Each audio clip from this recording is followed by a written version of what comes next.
Mr. Sig again.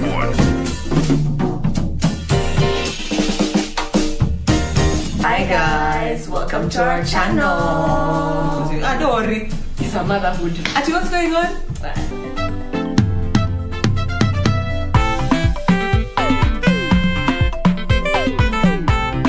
I am in love. What? With your suti. Oh. My name is Posire Marupe and I was told to come to this class. No wonder. You know, some of us pay our own school fees. We do not have the so-called daddies to pay for us. Can you imagine me and Will Smith are literally buddies? Sorry, Jada. How would you like if I pay your fee alias?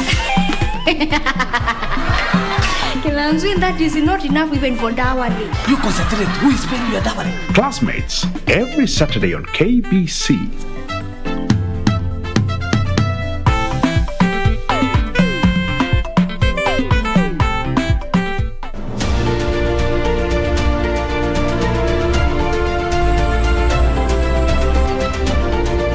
This snake has no venom, but it's clearly not harmless because it's a python and it's incredibly strong. Those are devils. They need to be killed. So I said, no, I think they need their life. They go to the local mgangas, they die. The amount of venom that came out of it, minute. This is enough to kill an elephant. If somebody's afraid of snakes, I am actually the dawa. I know how to get rid of those fear. My name is Boniface Momanyi, and I am a wildlife warrior.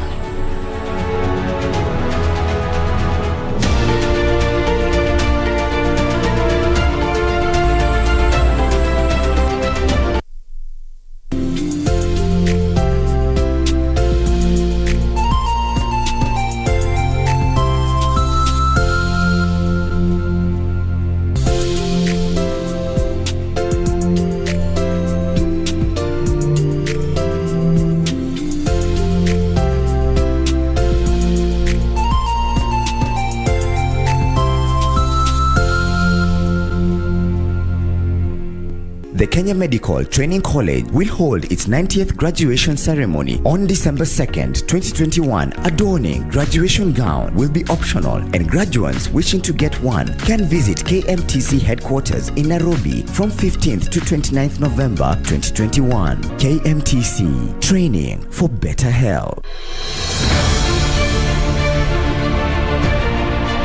Tangu kuzinduliwa kwa vigezo vinne vikuu vya ajenda ya maendeleo na rais zijulikanazo kama the Big Four Agenda, serikali za kaunti zimeanzisha baadhi ya miradi inayoambatana na vigezo hivyo.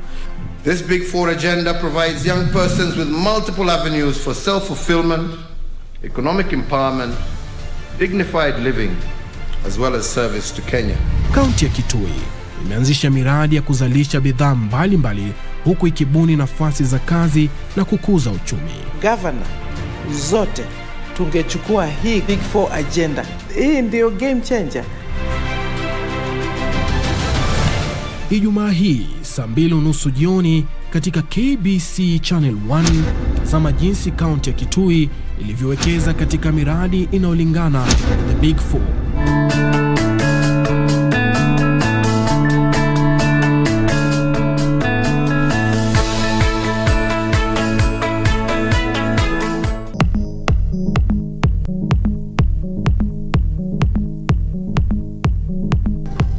Do a small job for me, and in return, I'll give you 180,000 shillings. 17 celeb. And they have named him. Eh? What are you guys looking for? Without gloves. Gloves? Yes.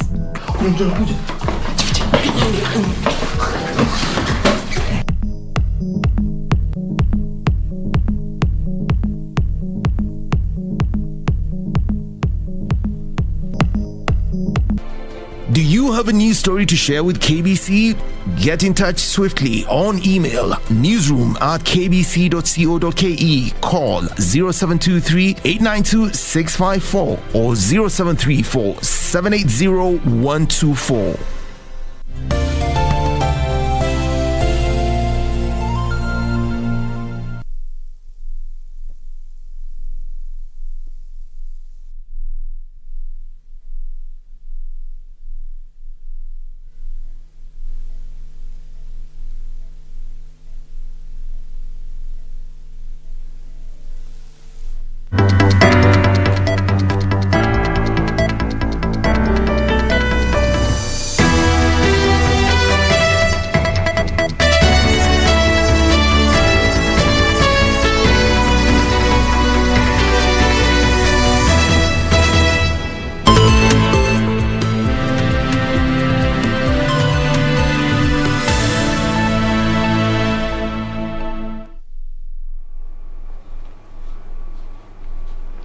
A very good afternoon to you. Thank you for making time to join us here on KBC Channel 1 Lunchtime News.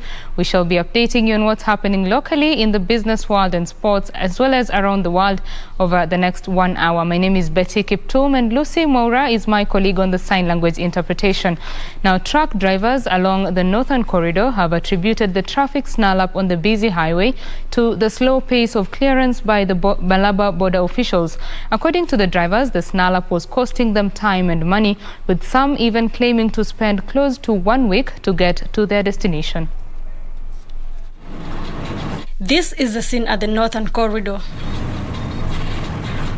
The traffic snarl-up that stretches kilometers and kilometers in both Busia and Bungoma counties. The drivers here are saying that they are forced to skip meals and resist attending to nature calls for fear of being overtaken by their colleagues. Haja yenyewe ni ngumu sababu ukisimama kidogo mwenzako anakukata mwenye haraka. Hata hizi kupata nafasi kwamba umeenda choo kidogo ama choo kubwa, hiyo haja ni ngumu sana kwenda. Hata wacha kukula kwa. Some drivers have taken close to 5 days to cover the 30 kilometers, saying that it is wastage of time. Shida ni laini tu. Tumeingia Kimaiti usubuhi, tumeingia kwa laini, tumeshinda na tumekesha. The affected drivers are accusing the custom officials of laxity and dishonesty. Kuna gari kama tangi za kuna kampuni nyingine za overlap na askari kwa barabarani na ndio ana escort. Yenyewe askari. Sisi tumepanga laini, tumeshinda hapo na tumekesha. Watu wanapita. The drivers are now appealing to the relevant authorities to intervene to bring sanity to the crucial pillar of the regional economy. Reporting for Lunchtime News, Amamboi Otiende. Now, Thika Deputy County Commissioner Bogo Mathoia has called for investigation of Thika Lands Registry after it emerged that a stranger has been working in the office unnoticed for 2 years. The stranger is said to have been hired as a support staff but went on to elevate herself to a senior position. Thika Chief Lands Registrar Joseph Kamuyu has, however, distanced himself from the case, saying he isn't aware of her appointment. Thika Deputy County Commissioner Mbogo Mathoia wants Thika Land Registry investigated after complaints emerged that an imposter was working as a government employee. The imposter, known only by one name, was first said to have been employed as a support staff, but went on to handle sensitive files. Because when you have an outsider working in a very sensitive office, such as a rand office, it means then we are missing the point that we have some issues there. When it comes to her dealing with documents, she's not mandated to do that. That one is under the clerical issues and the secretaries and of course the registrars. Because I might be here in the office and I don't know what is happening there because it's happening maybe when I'm in court or when I'm in a meeting behind my back without my knowledge. So I'll take it up. The stranger is said to even don official word codes and pretends to be an officer at the sensitive office despite not being under the government's payroll or having any official documentation to ascertain his contractual engagement with the office. It is alleged that she was hired by one of the junior support staff to help her in clean-up assignments without her knowledge of the registrar. Locals now say the emergence of the imposter is a clear indication of the roles in the office said to be tainted with corruption. Isufar reporting for Lunchtime News. And the government has embarked on small-scale food production projects in ASAL regions to curb the perennial food insecurity in those areas. Subsequently, Cabinet Secretary, Ministry of Public Service, Gender, Senior Citizens Affairs and Special Programs, Professor Margaret Kobia, has unveiled a smallholder irrigation scheme dubbed Ustahimilifu Project in Orwa, West Pokot County that will see several residents increase yields. The CS said that similar projects are being undertaken in Baringo, Isiolo and Tana River.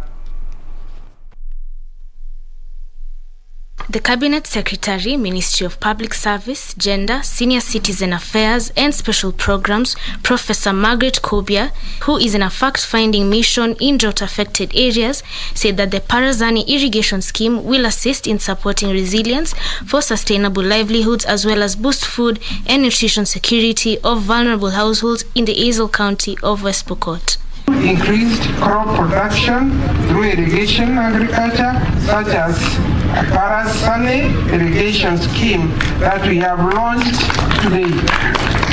Professor Kobia applauded the European Union and non-governmental organizations for partnerships and funding of the project and bringing collaborative initiatives for mitigating effects of drought and climate change. commend the NGOs, consortium partners, Northern Region, especially the CEO, Tom Alapa, who is here with us from Northern Region Trust, European Committee for Training and Agriculture, which is more or less the SEPA, Impact, AMLEF Africa, and the Social Ministry Research Network for raising close to 139 million Kenya shillings, which constitutes 21% of the total project costs. Earlier in the day, CS was at Kilimani Primary School in Isiolo County, where she inspected the progress of a school feeding program and drought response measures being undertaken by the government and other development partners. CS Kobia reaffirmed the government's commitment to ensure that the school feeding program in public schools is enhanced. We are just here for a very short time. We will make sure your food program continues so that you can also be in school, and anything else that the government and the Ministry of Education and the County Commissioner thinks is good for you, so that you can remain in school, finish and get a training, either become a very successful business person or a very successful senior government official or a very successful private sector official. We want to support you now.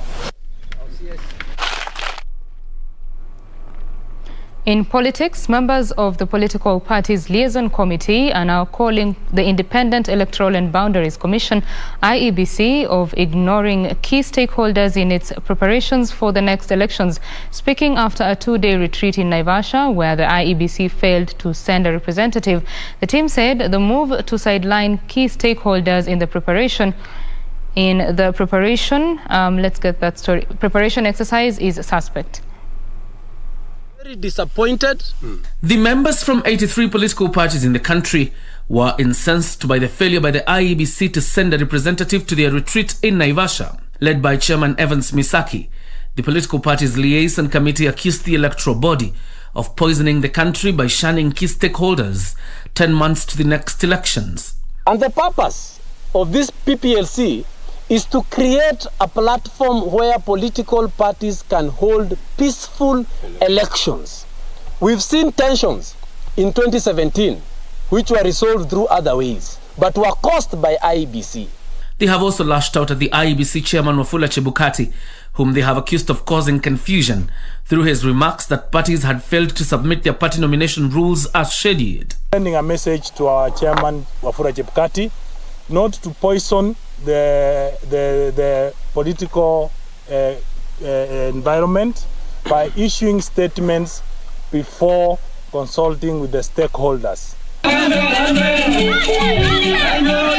Meanwhile, Migori woman representative Pamela Othiambo has warned her party ODM against influencing the nominations through a preferred lineup. Speaking after her endorsement by Kuria elders to run for the Migori gubernatorial post, Odhiambo accused top party officials of having a habit of drumming up support for candidates of their choice, saying doing so will deny electorates an opportunity to participate in the electoral process. Wana Migori, nyinyi mtachagua viongozi wenu hapa Migori. Ninaomba kwa unyenyekevu, wanasiasa wa Homa Bay, hebu ongeeni siasa ya Homa Bay na wasiana wa Kisumu vile vile. In Western Kenya, leaders have differed over the presidential ambitions of principles of the One Kenya Alliance, with some pushing that they pick their presidential candidate the soonest possible. Tunataka hii muungano inaitwa OKA wafanye uamuzi, watupatie presidential candidate kabla ya 25th of December. Tunataka tuende Christmas kama tuko na candidate, tuanze kumarket huyo candidate kwa watu.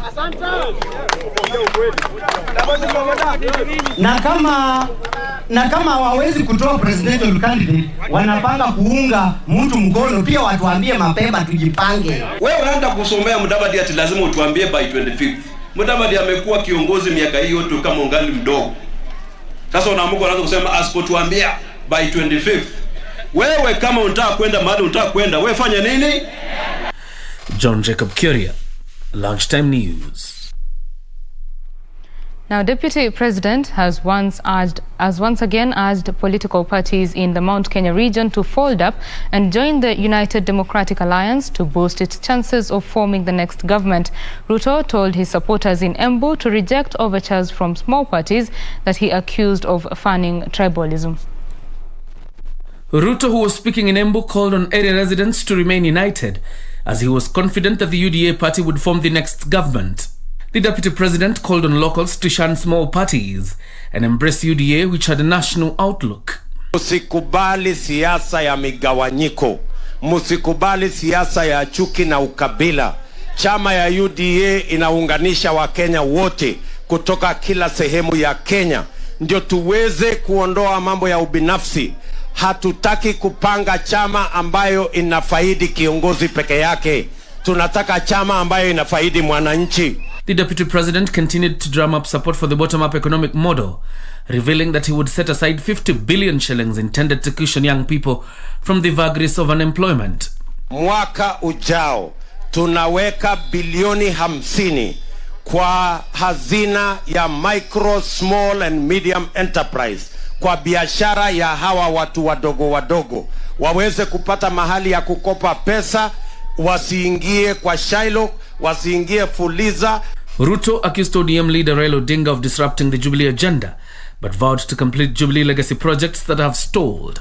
Mimi nasimama kuambia ya kwamba hiyo program juu chini kwa vyovyote tutaimaliza na tutaikamilisha na tutahakikisha kwamba tumeweka ahadi yetu.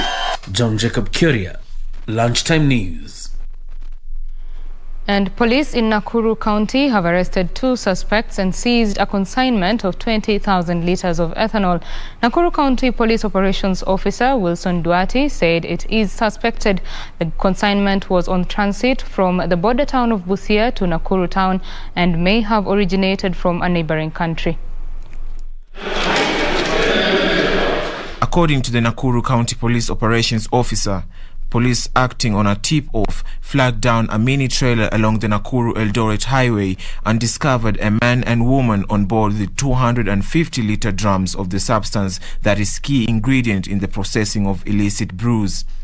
Lori ambayo ilikuwa imetoka Busia ikielekea Nairobi, na ikawa na suspected uncustomed goods ambao ni drums, ikiwa na liquid about na suspect ni ethanol 80 drums. Na one drum ikiwa na 250 liters, total ni 20,000 liters of suspected ethanol, ikiwa na transportiwa na lori ya semi-trailer kutoka Busia kuelekea Nairobi. So far tuko na 2 suspects wako in custody, na immediately after investigation watapelekwa kotini. The police boss said the 2 suspects could not conclusively explain the origin and clients of the ethanol. Mali zimetoka, baada ya uchunguzi ndio tutapata mahali walizitoa ni wapi, na tutaweza kuwasiliana na nyinyi tujue ni wapi hasa specific inatoka. Lakini according to the wale suspect tumepata, gari ilikuwa toka Busia ikielekea Nairobi. The Kenya Revenue Authority KRA confirmed that no taxes had been paid for the consignment. People who engage in such a trader, you'll find that their products are cheaper in the market and they are hurting the ones who are actually doing legitimate business, and that's not what we want. We want to support everybody to just have a fair playing ground in this business. Operatives from the Directorate of Criminal Investigations DCI collected samples from the consignment for further analysis. And Kenya has received another consignment of 564,480 doses of the Moderna vaccine through the COVAX facility from the US government. The vaccines are set to boost the ongoing vaccination drive to ensure Kenya achieves its target of vaccinating 10 million people by the end of December.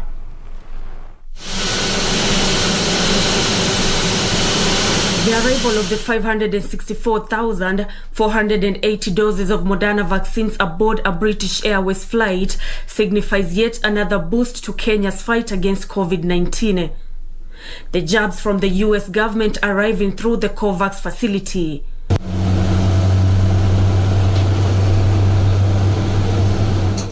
The vaccines are set to be distributed to various parts of the country to boost the ongoing vaccination drive. As at the 19th of November, 6.2 million people had been vaccinated across the country. Of this number, 3.9 million had been partially vaccinated, while another 2.3 million were fully vaccinated. The government is calling on those above 18 years to present themselves for the jab.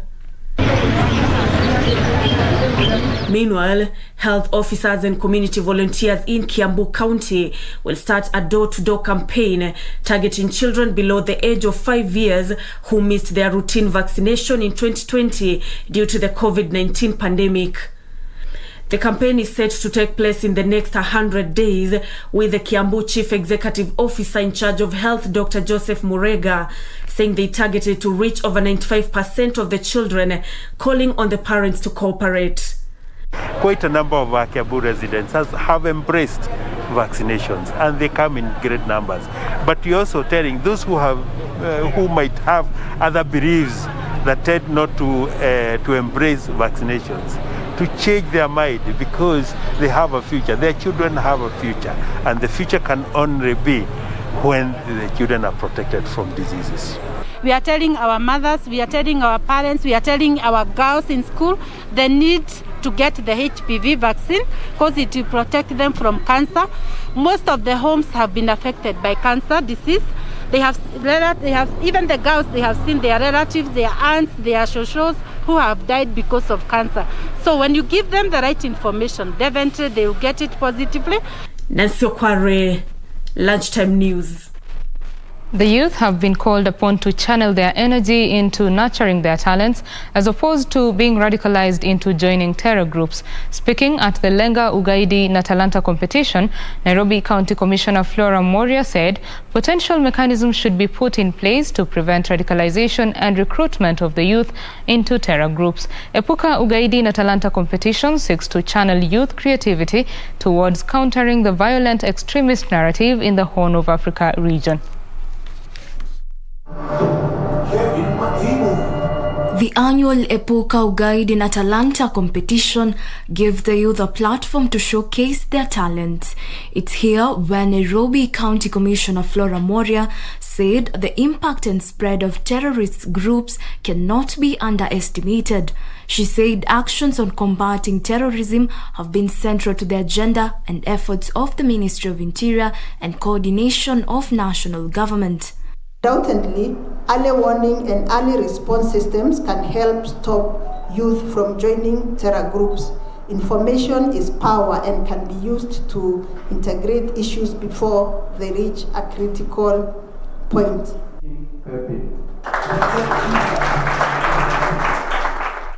Epuka Ugaidi established a youth-led initiative known as Lenga Ugaidi na Talanta competition that seeks to channel youth creativity towards countering the violent extremist narrative in the Horn of Africa region.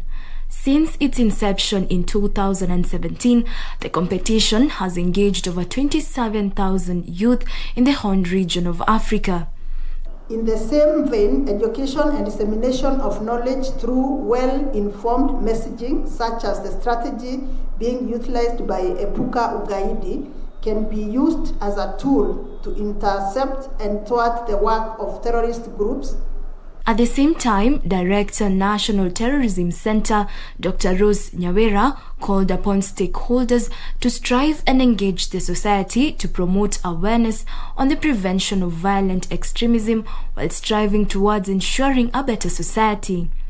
One of the ways that you can actually catch and sustain this youth population is recognizing the talents that they have. And there's a lot of talent amongst our youth that we really need to grow. Statistics show that more than half of Al-Shabaab's membership is youth drawn from the Horn of Africa. Jacqueline Masharia for Lunchtime News. Hundreds of squatters in Nakuru County had a reason to smile after they were issued with land title deeds. At least 585 title deeds were given to the residents of Giwa Settlement Scheme in Visoi Ward within Rongai Sub-County through the titling program being under the county government and the Ministry of Lands. The titling program, initiated by President Uhuru Kenyatta last year, seeks to uplift the living standards of more than 200,000 residents through the issuance of land ownership documents. Nakuru County Governor Lee Kinyanjui, who presided over the event, said that so far 70,000 title deeds had been issued to the rightful owners across the 11 sub-counties since the exercise kicked off. We do not want ever to deal with the issue of IDPs. As a result of elections, we never want to hear that. And the guarantee to live in any part of the country is not negotiable. It is not a gift from politicians or people in leadership, but a right guaranteed by the Constitution to every citizen of this country. He revealed that his administration had trained officers from the county and national governments on alternative dispute resolution mechanisms to reduce the number of land disputes finding their way to law courts. Usiuze mashamba without full consultation. And even the chief, lazima tujue katika sheria za Kenya iko kitu inaitwa spousal consent, kwamba lazima mama akubali shamba iuzwe ili tusiwe na ile shida ambayo imekuwepo. Deputy Governor Dr. Eric Korir urged the beneficiaries to take advantage of the land ownership document to transform themselves economically. A section of residents in Masaba South Sub-County have rejected the boundary and a name of a proposed administrative location. According to the chairman of Ibanchore and Kerema sub-locations, who had petitioned the national government for the new location, Naftal Openda, the new administrative unit was to be named Masimba and not Ibanchore. Openda said the residents wanted their location, and a chief, a resident who referred to himself as Nyangenya, accused a certain chief of influencing the skewed split of the two sub-locations into the disputed location. Members of Ibanjore and Kerema sub-locations points as follows. All the sub-locations, Kerema and Ibanjore, to remain with its newly created sub-locations Angasa and Mokoroinwa intact. Ibanjore and Kerema sub-locations deserve their rights, respect, dignity, and their borders must be respected as demanded by the community. The essence of requesting for our new location was to bring services together in terms of equality, transparency, and accountability to our society. Now, the University of, former councillors in Busia County have faulted the Treasury and Devolution Ministry for delays in implementing a resolution by the Senate to pay them monthly stipends. The former leaders, led by Francis Mukamani and Wilberforce Baraza, said the Senate passed a bill in October 2018 to have them get 30,000 shillings a month as stipend, which is yet to be implemented. Mukami said they were being ignored, yet they contributed to the development of the country.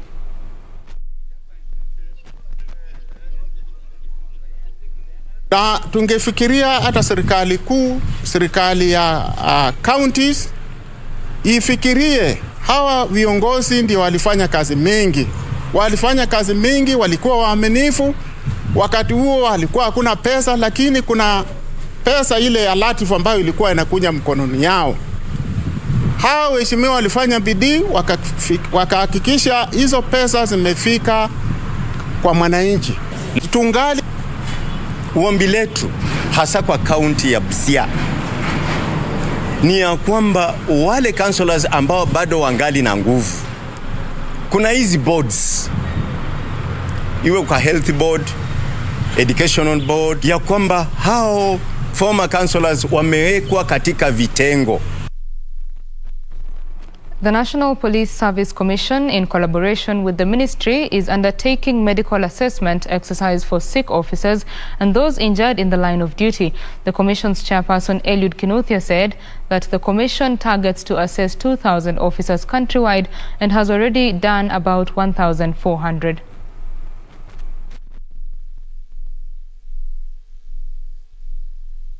The assessment, according to Kinuthia, following the establishment, a special medical board will carry out the exercise. Kinuthia said the medical board consists of a general physician, orthopedic doctor, surgeon, psychiatrist, medical doctor, and a social worker to look into various issues facing the officers. Tuko na bodi ya madaktari 7 ambao wako kutoka ujuzi tofauti. Kwa jumla tumewahudumia maafisa wa polisi 1,300, karibu 1,400 hapo. Hao wamepitia mikononi ya hii medical assessment. The exercise is expected to assist the Commission when assigning duties according to each officer's level of sickness and disability. Kinuthia adding that for a long time, police officers' mental and physical wellness has not been put into consideration. Karibu 200 ni visa ambazo zimetokana na ule mtaalamu wa psychiatric wa mawazo ametuambia ni visa za depression na ni visa ama ni hali ya afya ambayo inayohusu stress management. Hii tunazingatia sana kwa sababu wakati mwingi tunasikiaga ofisa amefanya kitu ama amesukumwa mpaka mwisho wa mawazo, na hii inatuwekaga huzuni sana. Apart from medical support to the officers, the Commission will make sure the insurance does the right thing. Apart from medical support to the officers, the Commission will make sure the insurance does the right thing by compensating the injured officers and also work to ensure the retired officers receive a proper pension.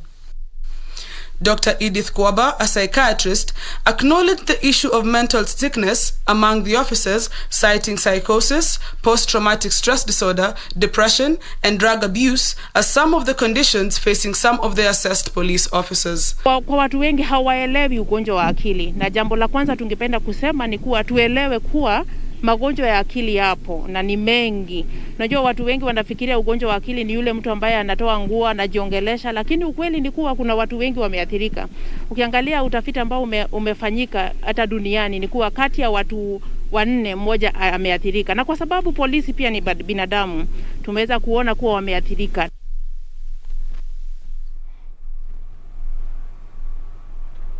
Now, there is a steady increase of donkeys population in Kajiado after the government imposed a ban on commercial slaughtering of the animals 2 years ago. A survey done by a local non-government organization indicates that the population has increased by almost 50%, and locals say the ban should continue. The trade in donkey meat and hide was legalized in 2012, prompting a donkey theft racket across the country to the chagrin of farmers. But 2 years since commercial slaughtering of the animals was imposed, Kajiado County is now witnessing a steady increase in the number of the animals. Tumepata nafuu wakati hizo vichinjio zimefungwa. Punda zimeongezeka. Mimi nilikuwa na punda 8 nikiwa hapa wakati punda zilikuwa zikiibiwa. Zangu ziliibiwa na nikarudi kununua. Nilirudi kununua punda 3.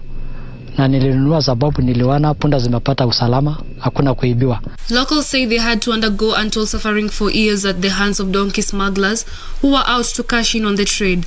Hiki na mama rumeumia sana. Hao weseru nausa punda, tunaiba punda naenda kuuza. Sisi rumefunga. Sasa hiyo mekataa, tena tumeenda kufungulia hiyo Busia punda Nairobi. Wamekataa kabisa. Sasa hiyo wao mosi imeisha. Mama nimeumia, tunabeba mtungu na mgogo. Sasa hiyo mtoto nimekomelia kwa njaa, ulipunda hayuko. Sasa hiyo punda umeongeza na mama nimesaidia. Wewe mtu mwingine kuna punda moja tunasaidia yule mwingine jirani yake. But locals fear that a group agitating for the lifting of the slaughter ban was up to no good. The global demand for donkey skins and meat is mostly driven by Chinese markets. Reporting for Lunchtime News, I am Stephanie Akiri. Now remember, you can interact with us throughout this bulletin on our social media platforms. On Twitter, we are at KBC Channel 1. My personal Twitter handle is at Betty Kiptum on Facebook. We are at KBC Channel 1 News on Facebook. Kalistas Manyonge, you say you are watching from County 001 Mombasa.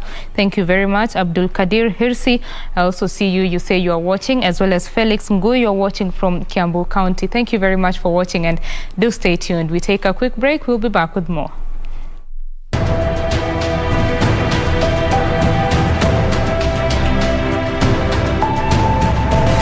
It will be my duty to uphold the dignity and the honor of this house, to uphold your individual rights and above all, to enforce strict compliance with the standing orders of this House in a completely impartial manner.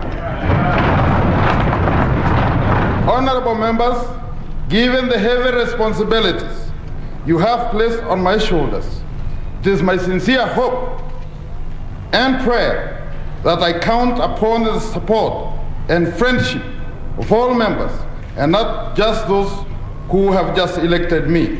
For only such cooperation will ensure the success of this august House.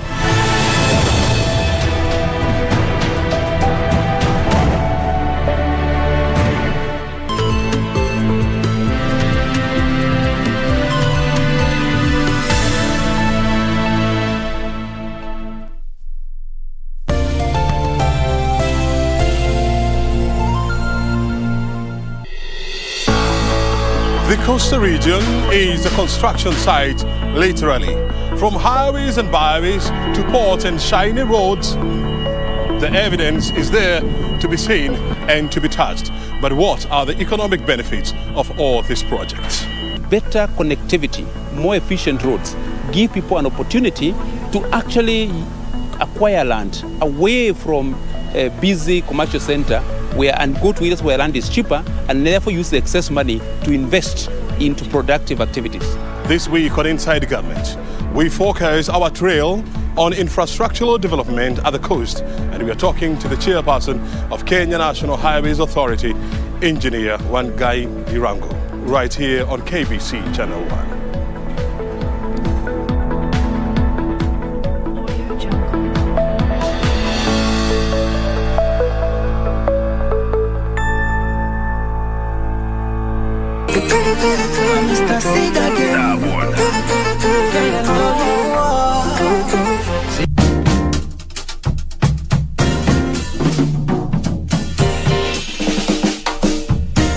Hi guys, welcome to our channel.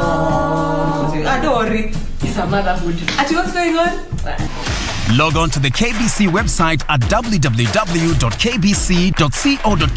to get the latest breaking news, entertainment, sports, politics, lifestyle or business trends from Kenya and around the world. Never miss new episodes from your favorite TV shows, reruns and movies. Just stream online or watch live on your YouTube channel at KBC Channel 1 TV shows. For the day's biggest stories, trustworthy news and family entertainment, log on to KBC Channel 1. Watch what you want anytime, anywhere.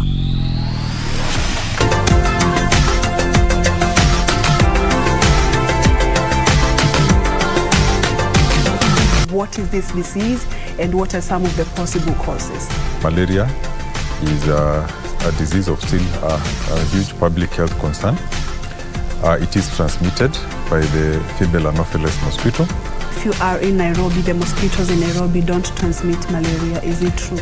They not only spread malaria, we have mosquitoes that even spread other diseases. What are the interventions and challenges accompanying their implementation? As a Ministry of Health, with support and collaboration from partners, we normally do distribute nets every 3 years, what we call mass net campaigns. Like for example, this year we are distributing nets to 27 counties.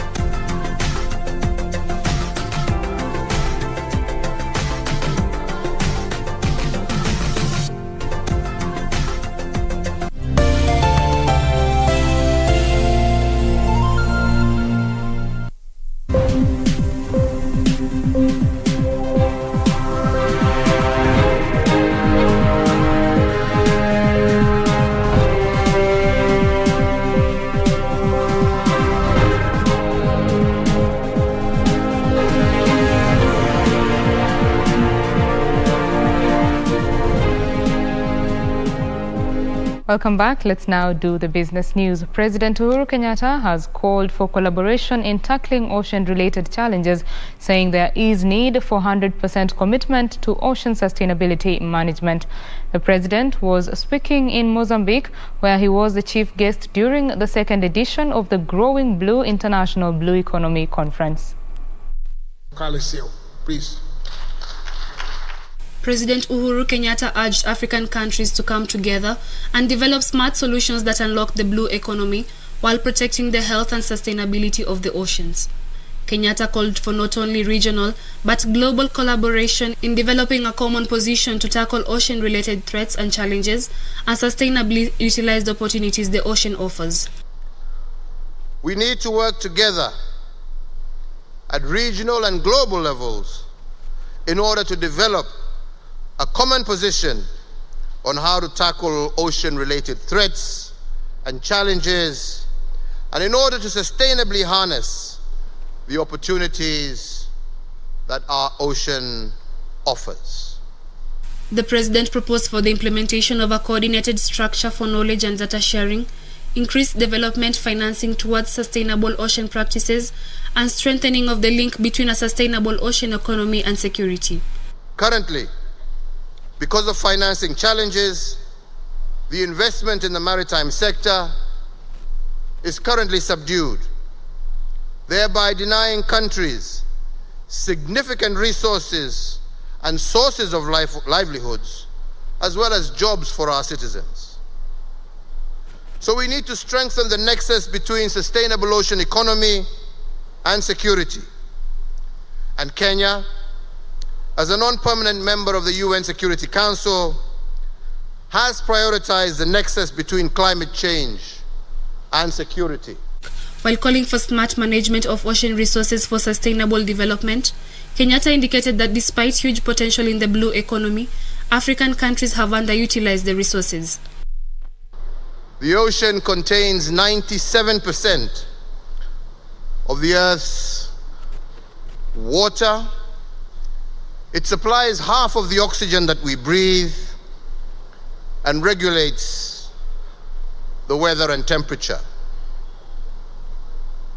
Research undertaken under the aegis of the Ocean Panel, of which I serve as a member, indicates that the ocean-based climate action could provide about 21% of the carbon mitigation needed to meet the Paris Agreement goals by 2050. President Kenyatta urged African countries to harness the enormous marine resources they have so as to unlock the huge potential of the blue economy, especially during the post-COVID era, while protecting ocean health for sustainable development. He pointed at the indiscriminate dumping of plastic waste in the ocean, threatening fish population, affecting food security for millions of people in the continent. I believe we need to firstly commit to sustainably manage 100% of the ocean area. Kenya is currently developing a marine spatial plan, and as a member of the Global Ocean Alliance, we are committed to put up to 30% of our oceans under marine protected areas by the year 2030. Now, Kenya's technological ecosystem has a major gender gap problem. Gender diversity is a major problem, with the sector being dominated by men. However, despite these yawning gender gaps, some female tech professionals continue to impact the industry remarkably. Today on Tech One, Alan Aoko looks at what it takes to become a female technopreneur, the pitfalls and the opportunities.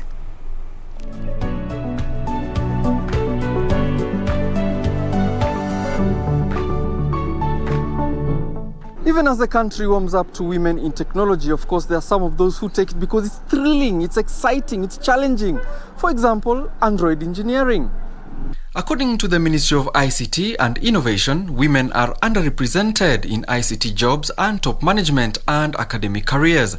The report further shows that men are 4 times more likely than women to be ICT specialists.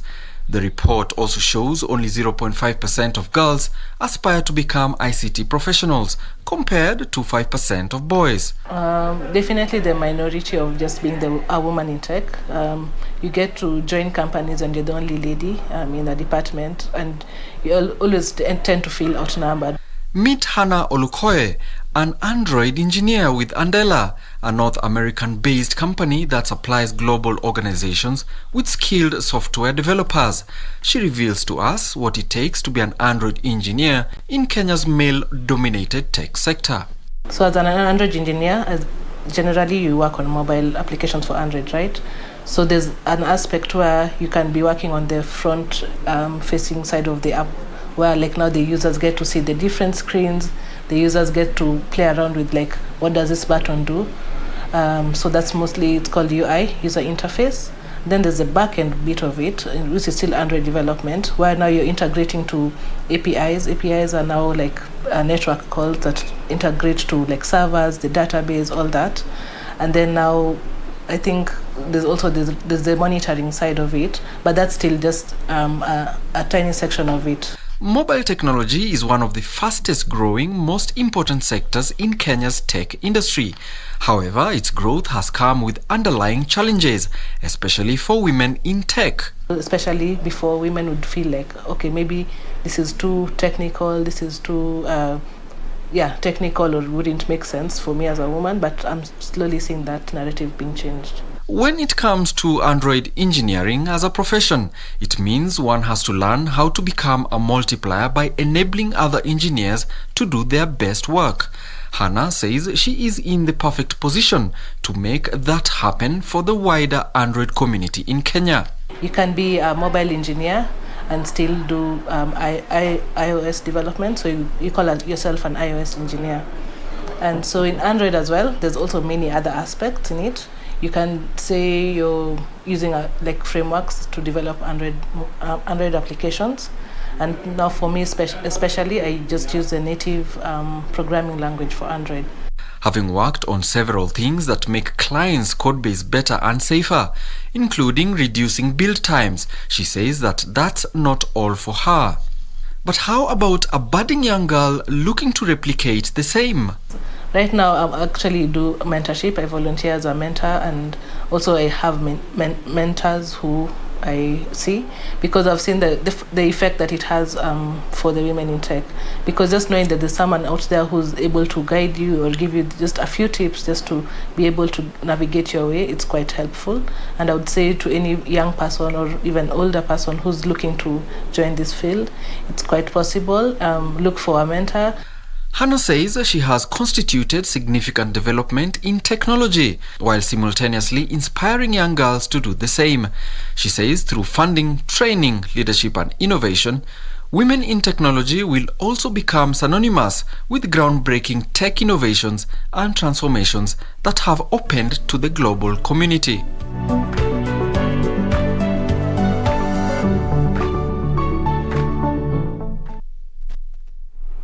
Across borders, experts say Algeria can end its costly milk imports if the government delivers on promises to subsidize agricultural inputs and encourage more people to join dairy farming. The government spends $1.3 billion a year on milk imports, yet it is often unavailable in Algerian shops, reflecting wider problems with domestic food production and distribution in the still largely state-run economy.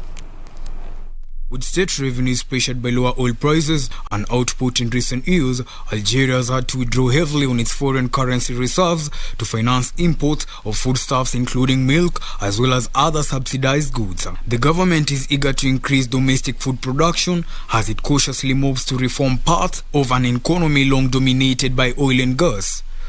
Algeria has historically been reluctant to touch social entitlements for fear of triggering social unrest.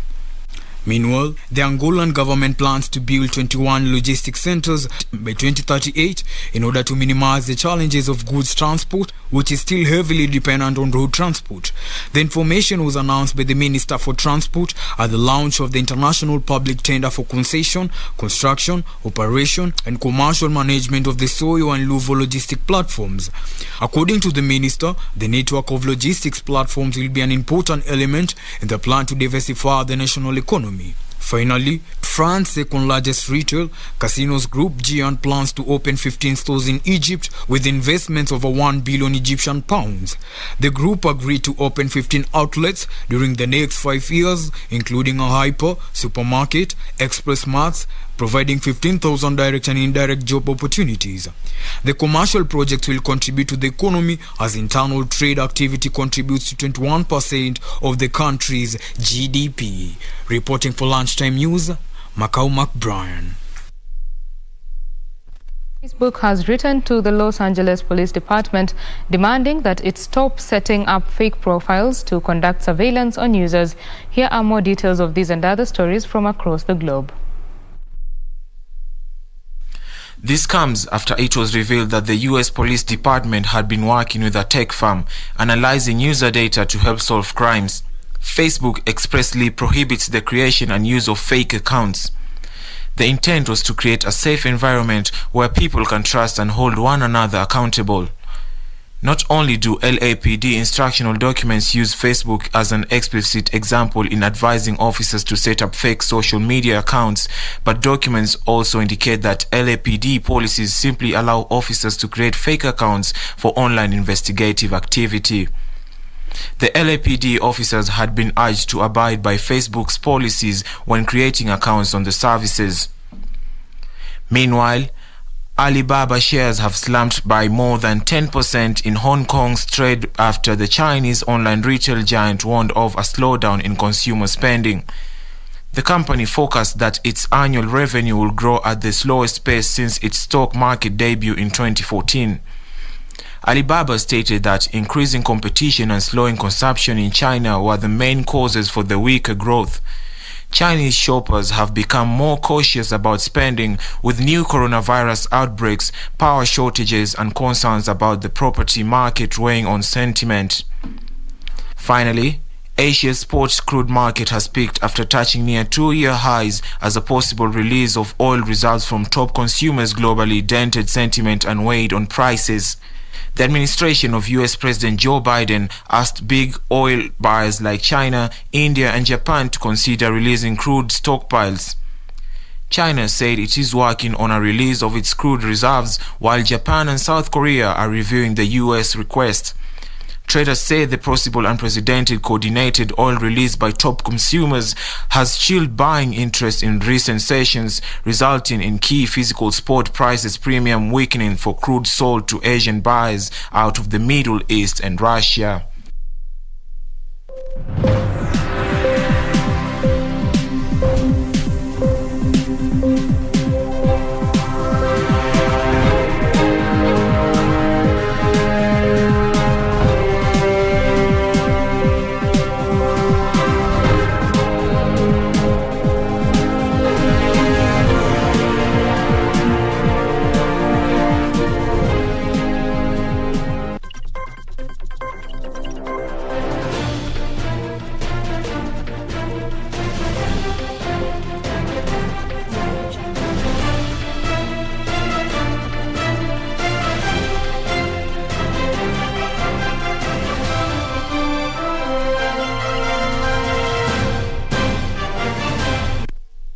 Men's 15s rugby team, Kenya Simbas, will be aiming for their third win in a row when they face Brazil's Os Tupis on Saturday in the Stellenbosch Challenge bronze medal match at Makotel Stadium in South Africa.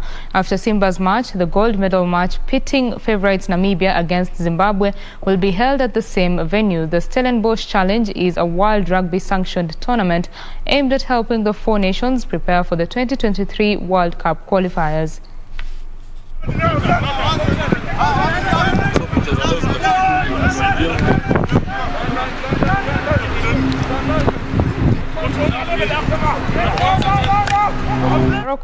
Morocco's Asfar bagged bronze at the inaugural CAF Women's Champions League after humbling Equatorial Guinea's Malabo Kings 3-1 at the 30th June Stadium in Cairo, Egypt. Meanwhile, South African champions Mamelodi Sundowns ladies will face Ghanaian outfit Hasakas in the final tonight at the 30th June Stadium in Cairo. Tonight's final will be beamed live on KBC's Y254.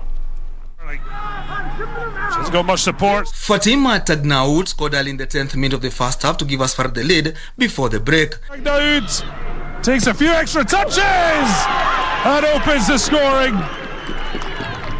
Carolina Martins Pereira equalized for Malabo Kings shortly after the break. The back post, and it is a leveller.